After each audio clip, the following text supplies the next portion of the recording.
Hello everyone, welcome back. Another Toolbox session. We're down here with Paul again. Hello. We've just been discussing on camera how strange it is that both Paul and Mark have gone from lowering irons to then fixing driver. We're not intended to do that in any way, but today we are looking at driver. We've got flight scope set up. We're going to get some baseline numbers, going to see where he's at and hopefully get some serious improvements made. So, Nice one. let's get into it.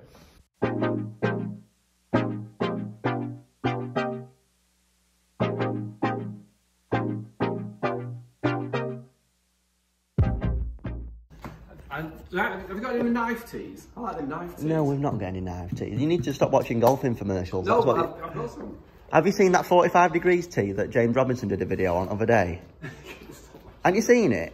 So you lay them down at 45 degrees and they reckon because you don't hit the tee, it goes further. Oh, yeah. I don't know if I've got any there. These look. No, they're a bit too wide, though. But I used to have one, it were complete flatness, and all it does is go forward, and you never break it. Oh, right. And they last for ages. That's like one of them that James Robinson, I think, did the other day, But obviously you can use it any height, but because it just goes forward like that. About what difference kind of tee height makes to strike location, different launches, heights and stuff. I've been using orange, yeah? I started to use them, after you said you need to use it higher last week. Yeah, so like, a little quick tip before we get into this, for you guys at home, if you are using pink, or even white, which some people still tend to do. I think it stingers with white. Like it. So strike location moves lower down, you'll launch it lower. You might spin it a little bit more. Yeah. If you're striking it lower on the face. But if you go higher in tee height, there's more of a chance. Not a guarantee, but more of a chance you'll hit it higher on that face, launch it higher. Big bombs. We have got an old favourite today. We've got some athlete's foot spray. So one way of measuring strike, as written, if you want, I'm going to spray this on your face and I'll spray it on your feet as well if needs be. Yeah. There you go. Even more to heal that one. Well, we spoke about, were it the last lesson, that you've not got much awareness of where your strikes are and stuff? No. First two have been like kind of spinny, lower flighted fades. Yeah. This is a strike location. Call that normal to me, that. Yeah, yeah. And but well, I've got to start changing me. That's low. Yeah. And next one's going to be normal. So that's what I've done it opposite with my irons. What I usually call normal is too high. Yeah, innit, So innit. We really have to flip it on its head now, don't we? Yeah, I messaged yesterday saying, my mates were saying, what are you trying to do? Turn a 7-iron into a 6-iron? I'm like, no, I'm trying to hit a 7-iron. As a 7-iron, yeah. Yeah. They all know you're just trying to low. I'm like... Lower? Yeah. No, but yeah. Yeah. So yeah. If that is a normal shot, right, that could be a normal strike location that you've never been aware of. Yeah, I mean, I would not, yeah. So part of his mission might be, well, a little bit. I know you do get away with it with driver, but let's see if we can move it to middle and see what your pattern's like, you know, when we do see some centered strikes. Because you'll see better smash factors and stuff like that, so.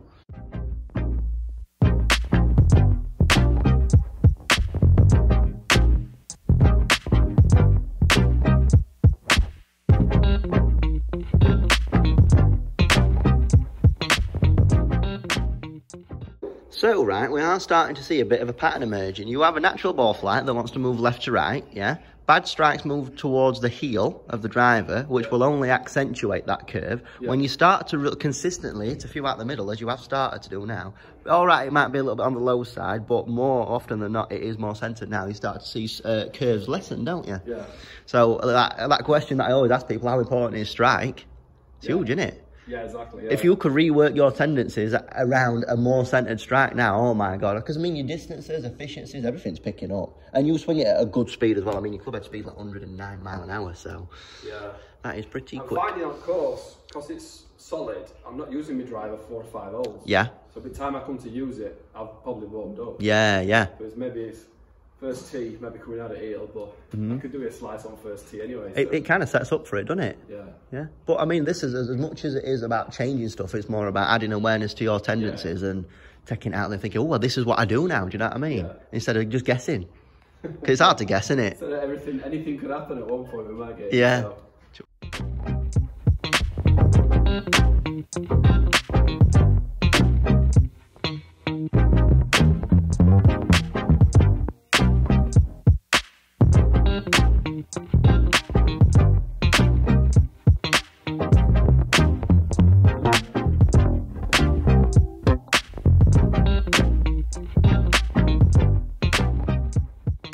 Stuff. So What we're seeing with dynamic loft, it is very strike based. So when we strike it reasonably good to high out the face, it wants to creep up. When we strike it low out the face, we see low numbers. So it's very much strike based, like we just said off camera then. One interesting thing, and I think it's the main reason why we're still seeing some low flights when we are striking it good, angle of attack on the whole is down.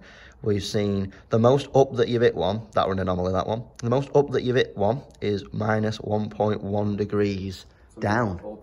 Yeah. Down, yeah, so everything is down. It don't feel like that though. Well, I suppose it does a bit, but... Okay. Well, we need to tap into... Again. Yeah, this is it. We need to tap into some feelings now and get you hitting up and see if we can improve distances and heights and... Crazy, isn't it? But let's strike. So you hit down, but you hit it really high out at the face, it pops up. Yeah. So let's see if we can get that up and let's see if we can heighten them shots. Because curve-wise, I'm quite happy with it now. I'm very happy with you playing a fade, as long as you're striking it out at middle. Yeah. So it's a case of aiming left side of fairways, hitting out at middle, maximising your distance, but to get a little bit more out of it, let's try and hit up a fraction. Yeah. So I'm going to leave you to your own devices for this one, because some people, like you being a slightly better golfer, can just work out how to hit it up. If you can't, and we see that you can't do it, reflected in the numbers there, I will give you loads of ideas on how to increase it up. So, all right. Right. Let's talk about something. So you've really repaid me faith in you on that last shot, because I kind of said to you, I'm not going to give you any ideas. I just want you to feel as though you're hitting up a little bit more. You being a good golfer, I feel like you can do that. It's now 1.2 degrees up. Right. And the flight on that shot was higher. It was just a big eye draw, really, wasn't it? Yeah. As good as I've probably seen you at a driver. Yeah, I can do that every now and again. Feelings-wise, what did you change? I know you said you I just tried to hit it up. Okay. So what, like moving club from low to high? I was definitely going to get into that place. Yeah, good. Where, you know, good. Well, I just wearing it, shoving it right, I think. If I did that with a big open driving range, if I did it on a course, I'm just going to be wearing it and losing it. Yeah. Losing it a long way that way. Got you. Let's have a few more then. Let's see if your pattern does. Let's see if that does occur. If we can keep that feeling in and you keep getting results like that, this is your new driver feeling, isn't it? Yeah, sure. Numbers straight away, you've gone from hitting it 2 down to 1.2 up. So more of that, please.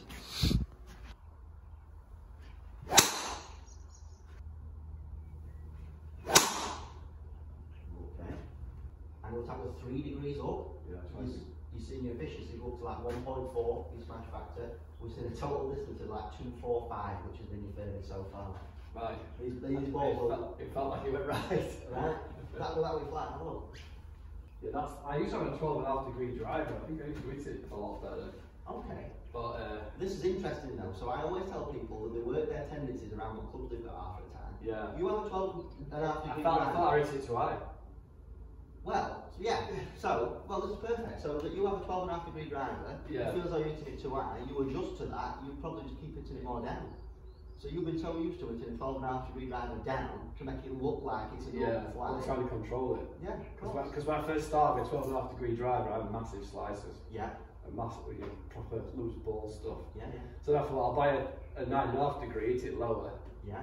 But then you would deliver that same angle of attack, it goes too low, doesn't it? Yeah. So now we've got like a more appropriately lofted driver for you, trying to get you up again. You know what I mean? Proper cool that one out, you see people adjust around what clubs they've got. Yeah.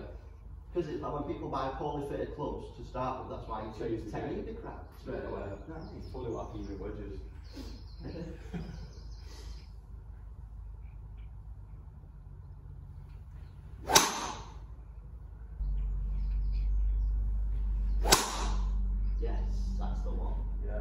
It's just mad how much your flight's changed, isn't it? You proper launching these now and getting some real distance. It's just me understanding that that's the shot. Yeah. I think I can hit most shots, but I just have to convince myself. Yeah. As I say, there's other lesson I didn't prove until I understood it fully by seeing it, really. I'm seeing how far ball going. That's such a perfect way to do it though, because I'd hate it if someone ever left a lesson with me thinking, I know what he's trying to tell me, but I don't want to do it. Do you know what I mean? Yeah, no. Whereas if you're understanding it and you're doing it as well, you've got the skill. That's everything that we're trying to do. That last one, 2-4-1 carry, crap on. That's what we're going to make you out. Yeah. And that's a different, it's like 30-40 yards down the fairway. It's just a different, you're in a different world, aren't you? Yeah. And a lot of things that aren't in play. Golf gets easier when you hit it further. Yeah. Because you're shorter into greens, and by the stats, if you've got a wedge compared to a 6-9, you hit it closer. Yeah, exactly. Yeah, that's why I wanted to change when you said good driver. I thought, yeah, we need to. I'll stick with a plan rather than me trying to change your game again, isn't it? Yeah. Instead of do what you need to do, because I knew I used to do it, right? Not knowing stats, I didn't realise how much yardage I've lost until certain holes, and you go, how have I only hit that 250? Like, since I got laser, I'm at trees 240, and I'm trickling up to it. I'm like, sure I used to hit it further than that. With speed that you deliver, you should be hitting 280. Yeah. Easy. And now you are. Yeah, I think 280 is what I would have ages ago said. That's what, but then my stats would never have shown that. But yeah. Trackman did a study, you know, from delivering the same speed, about 110 with a driver, 5 down, angle of attack compared to 5 up, you lose 36 yards of distance. That's definitely. Just moving up in a different way. You're not striking any different. You're not like effectively swinging it any different apart from the angle of attack changes. Yeah. That's why it's so important. Your last one, you move it to 1 degree up, and it's no coincidence that you're hitting like 240 with these half density balls again. What were your distances before? Just out of curiosity. So you started it in driver. 193 carry, 187 carry, 202 carry, 184 carry. Yeah, there's just no in them. No, and since we've changed, we've seen 227 carry, 228 carry. Yeah. It's like, what's that, like 40 yards? It's 40 yards. Yeah. And your swing speed changed by half a mile an hour? Yeah, mad, isn't it? Man. You need the stat though, don't you? I'm like, because I'm a geek, I like the stat, I like the black and white, and I can feel it anyway, I can tell what I'm trying to do. Yeah. Cause and effect. Yeah. That's the big thing with me, it's associating what the numbers are with your feelings. Yeah. Because the data don't lie. No. It's just telling you this is what you're doing, right? I love it, man. When we get slices coming in and they're past 25 degrees to the left, I'm like... Yeah. Just been discussing again, so there is always a correlation, well, I say always, 90% of the time, of people that hit down and present a path to the left, and Paul's bad one before was like a real low, squirmy. I used to try and pull it off of my shoulder. Yeah. Pull it as fast, hard as I wanted, and then it just got... So hitting down loads, path moving left, and we've seen a big slice. Now that we've moved his angle of attack more up, we're also, I moved camera same time, I did the up bend thing as well. Now we're seeing an angle of attack that's more appropriate. We're down at like hitting level now, which with Paul's speed is very appropriate. We're seeing straighter shots. We're seeing just the further. The distance one is the big thing for me because you picked up 30 yards by not swinging it any quicker, which is mad, innit? Yeah. So gear effect is where you strike it on face and how it affects what kind of curves you have. So the more that you want to strike it at the toe, the more it's going to want to draw. Yeah. The more you strike it at the heel, the more it's going to want to fade. So again, we think about your patterns at start. It always like relates back, doesn't it? I always thought it would have been the other way around, I mean. It is weird, isn't it? Yeah, it's it that tilts the ball spin axis. So, but again, your patterns, you hit it low at the heel, it's spinning, it's fading. Do you know what I mean? Yeah, so it's the opposite is to do it that. It's to go high, draw. A little bit more out at toe. Yeah. And then you hit big high draws. Saying then, we still have got the tool. Yeah, to just fairway find with a splice. Yeah, so we can still hit down on it. We can still move that path left. We can still hit the cutty low spinny one that hits the fairway. Yeah. But we added another tool into his toolbox again. We hit up.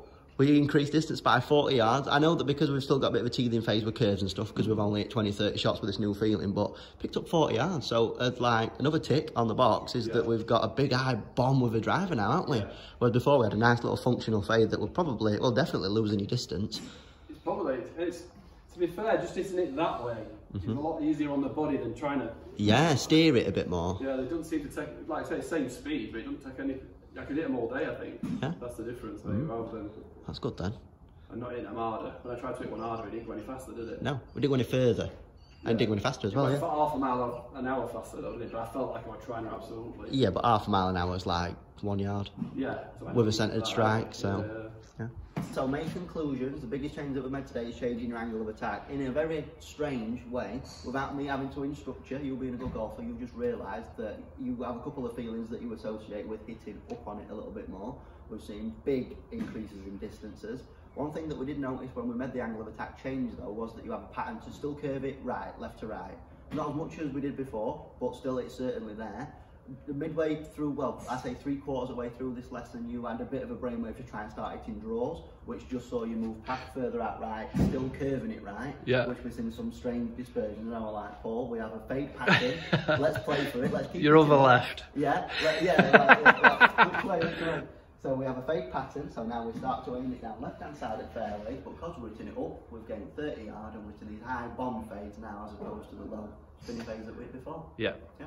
Everything okay on that front? Yeah, awesome, yeah, because it's not a massive change in thinking. being allowed to hit it high though, that's I've just been trying to control something down, but knowing my yardage has just absolutely gone through years. But my swing didn't feel any slower, so knowing that hit it up, it's not going to be too wrong, but the difference in the yardages is mental. Crazy, isn't it? Yeah. So speed's not changed. Speed, you're still swinging it at a very, very good, like 109, 110 mile an hour. We've changed angle of attack by 3 degrees and it's 30 yards further. So, what a crazy game, eh?